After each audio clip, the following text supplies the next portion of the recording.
Selamat pagi. Di sini saya akan mencoba untuk mengimbaskan apa yang saya pelajari selama menjadi CGP saat ini. Nah, saat kemarin saya dan teman-teman sudah mulai mempelajari tentang modul 1.4 tentang budaya positif. Budaya positif itu sebenarnya masih berkaitan yang dibahas Bapak Kepala Sekolah tadi. Bagaimana kita membentuk budaya positif sebagai seorang guru, kita membentuk budaya positif di sekolah untuk mengembangkan potensi-potensi yang ada pada anak.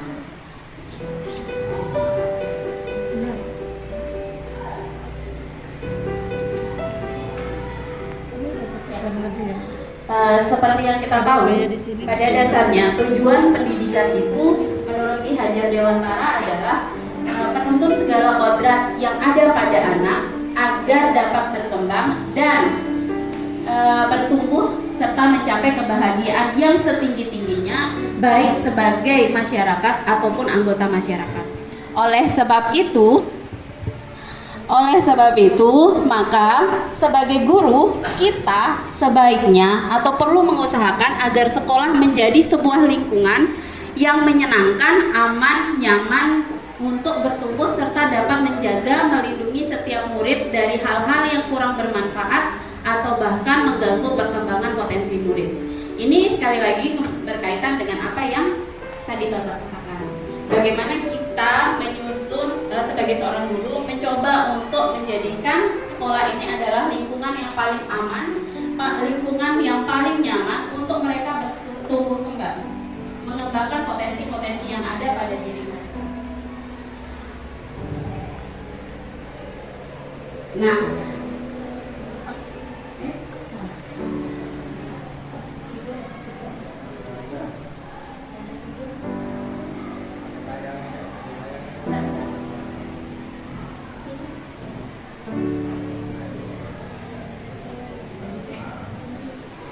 Nah, apa keterkaitannya dengan pembentukan lingkungan positif, lingkungan yang positif menjadi budaya positif? Pada dasarnya, jika lingkungan positif itu sudah tercipta, akan terbentuk, akan muncul kebiasaan-kebiasaan yang positif pula pada siswanya. Selanjutnya, balik lagi, akan dari kebiasaan-kebiasaan positif, murid-murid itu akan memunculkan karakter positifnya sendiri. Dari karakter-karakter positif yang ada pada diri anak-anak, yang tertanam pada diri anak-anak, itu akan menjadikan dirinya mempunyai budaya yang positif. Budaya positif ini diharapkan bisa membawa mereka menjadi lebih bahagia nantinya ketika mereka sudah dewasa atau menjadi anggota masyarakat. Nah, budaya positif ada beberapa hal yang akan dibicarakan, yaitu yang pertama disiplin positif, yang kedua teori motivasi, keyakinan kelas, kebutuhan dasar manusia, 5 posisi kontrol, dan yang terakhir segitiga restitusi. Nah, perubahan paradigma teori kontrol sebenarnya pada dasarnya kita sebagai seorang guru, ilusinya kita yang pertama, ilusi itu guru mengontrol murid. Selama ini kita berpikir bahwa kitalah yang mengontrol murid. Tetapi coba jika kita bayangkan, ketika ada teman Anda, teman-teman menggenggam tangannya, terus kita paksa untuk membuka, kalau teman tersebut tidak mau, maka tidak akan bisa terbuka, ya kan? Nah, itulah bentuk ilusi dari kontrol kita. Kita bisa mengontrol orang lain, kita bisa mengontrol murid kita. Itu ilusi yang pertama. Yang kedua, ilusi bahwa kritik dan membuat orang merasa bersalah itu ternyata dapat menguatkan karakter. Padahal kenyataannya tidak. Ada anak yang sering disindir-sindir, itu justru akan down. Terus ilusi bahwa semua penguatan positif efektif dan bermanfaat. Penguatan positif, ayo inilah, diberikan penghargaan, diberikan hadiah, tetapi ternyata tidak. Ilusi bahwa orang dewasa memiliki hak untuk memaksa kita sebagai seorang guru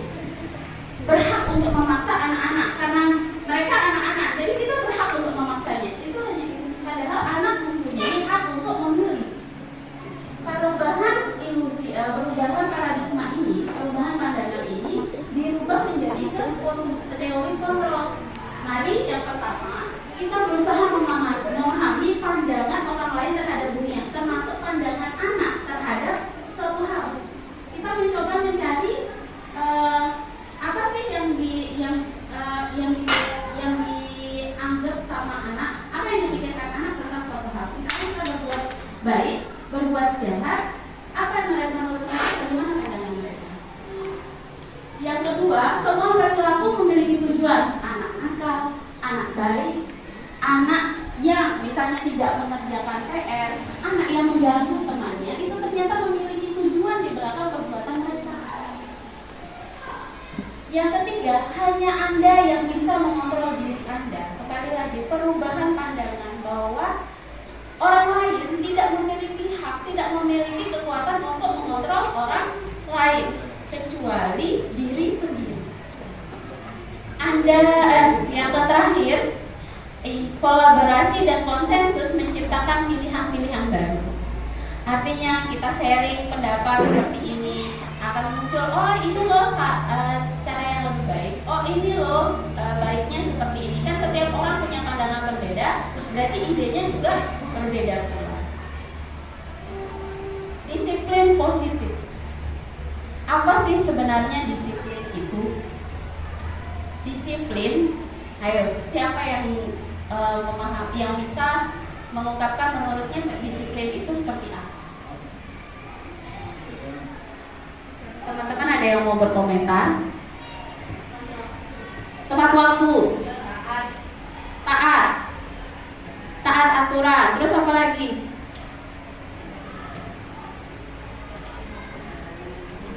Nah, inilah masyarakat, kita sebagai guru selalu menganggap disiplin itu adalah tepat waktu, belajar tepat waktu, masuk tepat waktu, melakukan pekerjaan sesuai dengan pekerjaannya. Padahal arti dari disiplin itu adalah bertanggung jawab. Bagaimana seseorang itu bertanggung jawab terhadap dirinya, itulah namanya disiplin. Lalu disiplin positif yang seperti ini maksudnya bagaimana? Ternyata disiplin positif itu adalah cara penerapan disiplin yang mengajarkan anak untuk bertanggung jawab dan menumbuhkan kesadaran diri. Jadi anak sadar diri dulu, baru merasa bertanggung jawab berdasarkan nilai-nilai yang diyakini. Kita punya P5, kita punya profil pelajar Pancasila, nilai-nilai kebajikan universal. Nah, itulah yang digunakan sebagai dasar melakukan suatu perbuatan. Misalnya, anak buang sampah sembarangan. Ketika mereka sudah berdisiplin, memiliki disiplin positif, mereka tanpa dipaksa pun akan membuang sampah pada tempatnya. Itu kesadaran, tanpa dipaksa, tanpa dipukul-pukul, mereka sudah melakukan, oh ini sampah harus dibuang pada tempatnya. Disiplin positif lebih ke arah disiplin diri yang mengontrol diri. Kembali lagi, kontrol terhadap diri dalam melakukan segala hal, termasuk pada murid.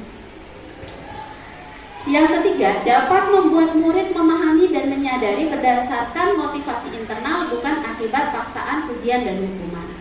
Ini berkaitan dengan teori motivasi, bahwa sesuatu perbuatan ada tujuannya, ada alasannya.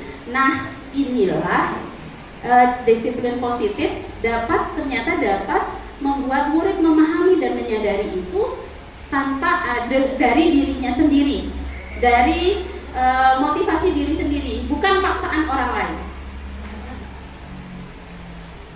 Apa teori motivasi? 1. Anak-anak biasanya, kita juga biasanya melakukan sesuatu itu 1. Menghindari hukuman, 2. Mendapatkan imbalan atau hadiah, dan 3. Menghargai diri sendiri. Secara jujur, saya awalnya datang tepat waktu itu karena takut absensi, takut presensi. Tetapi ketika sudah mulai mengetahui tanggung jawabnya, oh ya, ternyata tumbuhlah motivasi internal. Saya harus datang lebih pagi. Mungkin tidak langsung tepat waktu, tapi berproses.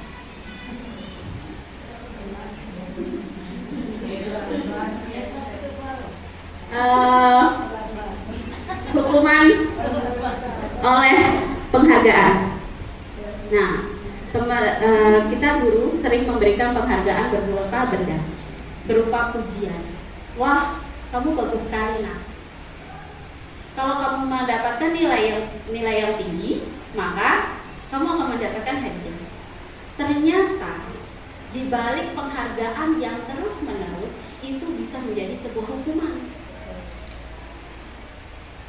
Mengapa? Ada menurut pendapat Alfikon di tahun 1993 bahwa penghargaan berlaku sama dengan hukuman jika meminta atau membujuk seseorang melakukan sesuatu untuk memenuhi suatu tujuan tertentu dari orang yang meminta atau membujuk. Ayo nak sholat, ayo puasa, nanti dapat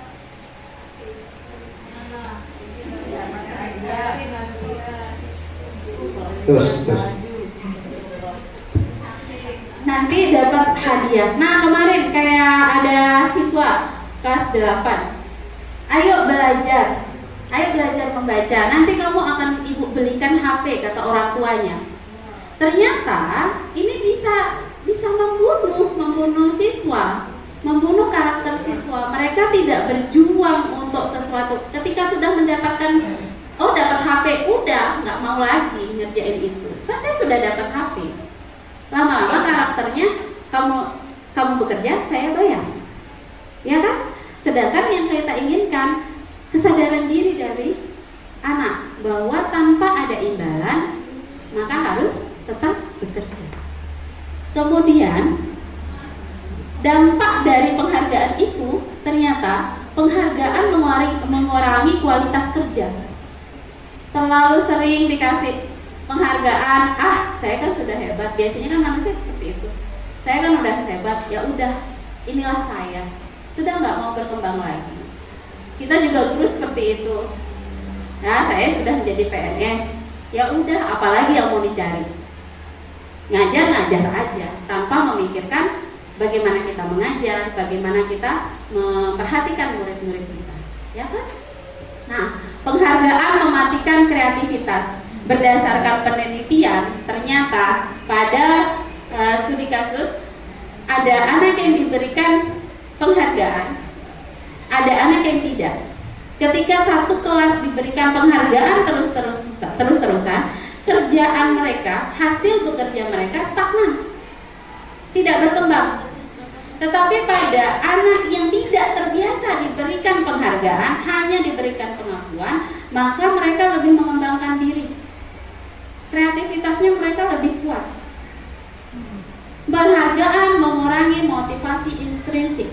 Sekali lagi, motivasi dari diri sendiri. Kalau sudah nggak dapat uang, ayo dah kita jangan visit home visit gitu kan.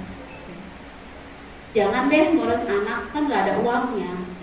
Ini dari segi guru. Kalau dari segi murid bisa saja, bu guru kan nggak ngasih hadiah lagi, ngapain? Nggak ada tantangannya. Kalau sudah bosan dengan hadiahnya, ya udah, say goodbye. Maka motivasi intrinsiknya udah berkurang. Motivasinya hanya pada eksternal. Ketika tidak ada, ya maka hilang sudah. Nah, yang diharapkan guru, adalah pemberian hukuman dan penghargaan yang berlebihan diberikan secara lebih dikurangi untuk meningkatkan motivasi internal. Artinya pemberian hukuman dan penghargaan yang berlebihan, hukuman yang terlalu berlebihan, penghargaan yang terlalu berlebihan ternyata meminimalisir motivasi internal dari diri murid. Nah, berkaitan dengan 5 kebutuhan dasar manusia. Tadi sudah saya katakan bahwa setiap murid melakukan sesuatu itu ada tujuannya. Nah, tujuan dasarnya itu yang pertama bisa dilihat dari kebutuhan dasar sebagai manusia. Kebutuhan pertama yaitu bertahan hidup. Ini berkaitan erat dengan sandang, pangan, papan. Anak bolos dari jam pelajaran pergi ke kantin karena lapar. Itu kebutuhan dasar. Untuk memenuhi, tujuannya adalah memenuhi kebutuhan dasarnya. Bertahan hidup. Yang kedua, kasih sayang dan rasa diterima. Yang ketiga, kesenangan.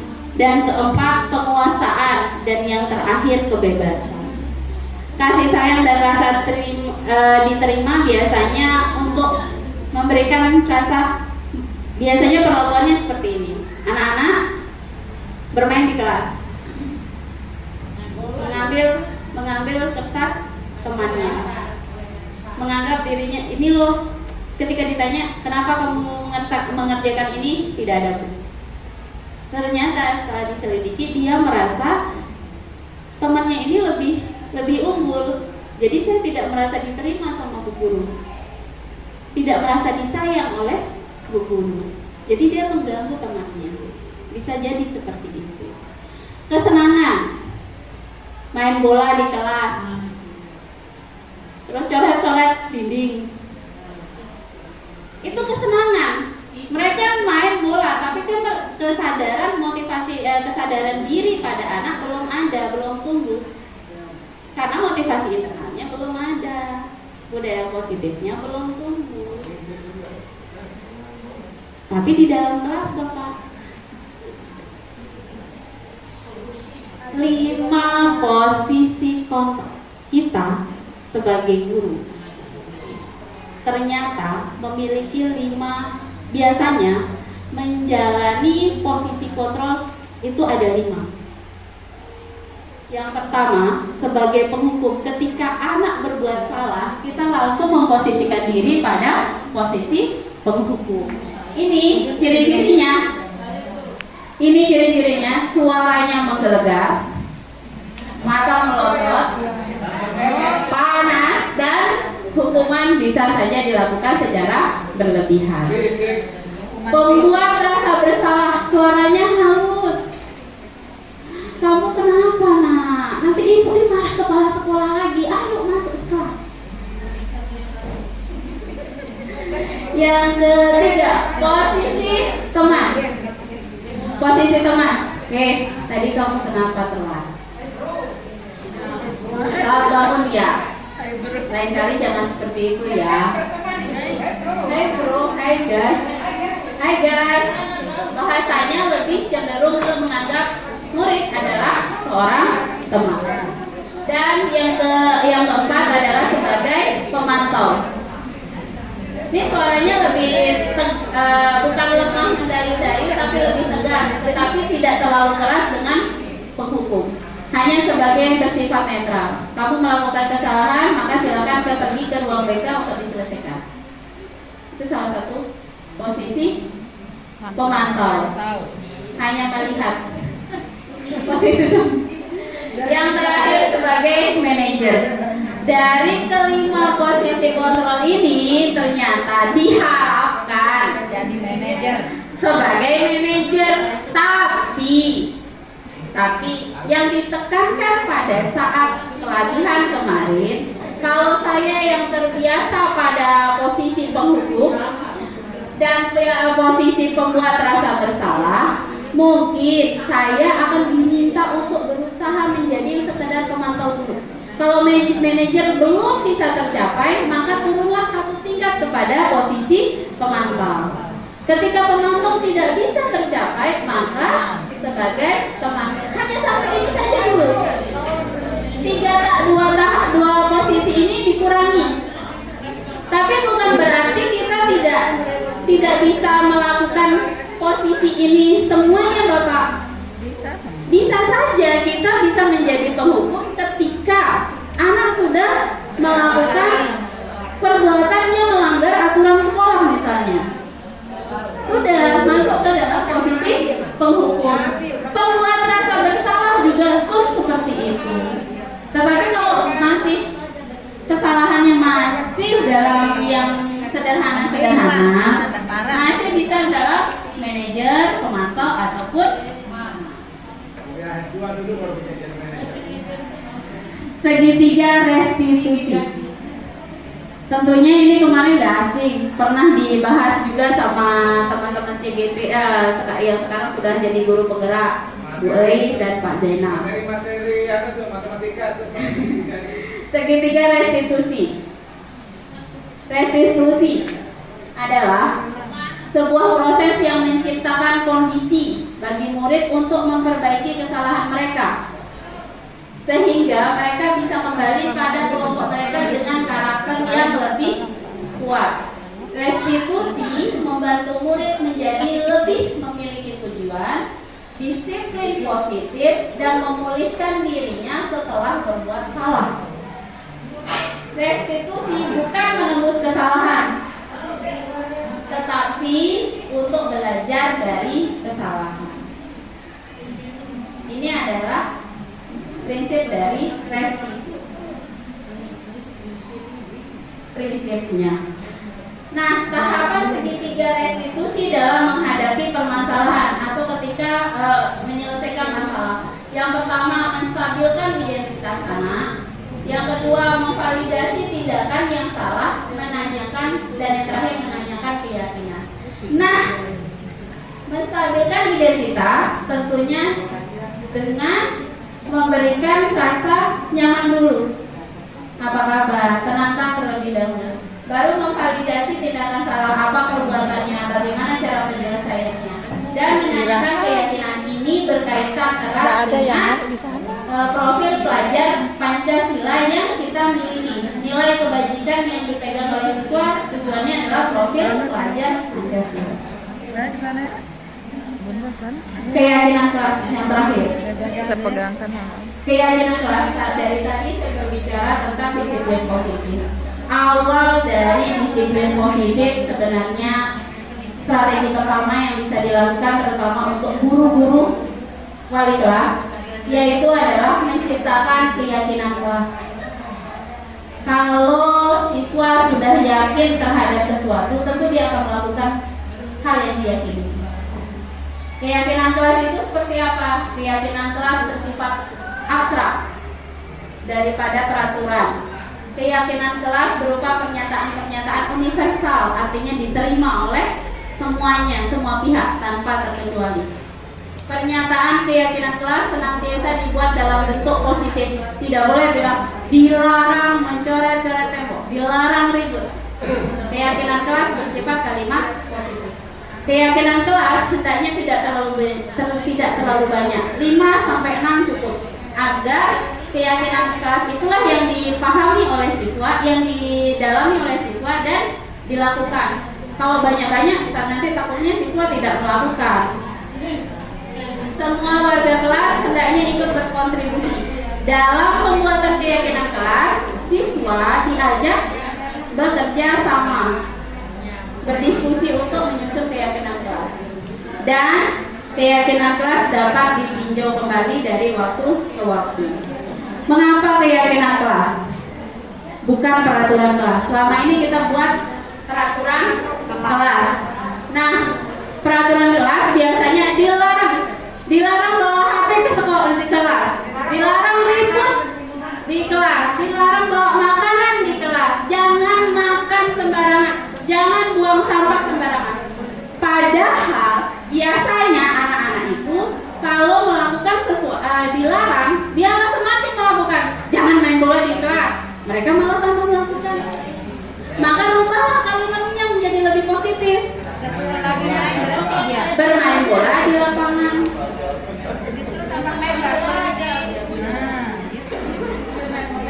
Maka peraturan kelas bersifat lebih mengekang dan bersifat negatif, sedangkan keyakinan kelas bersifat positif dan membangun diri.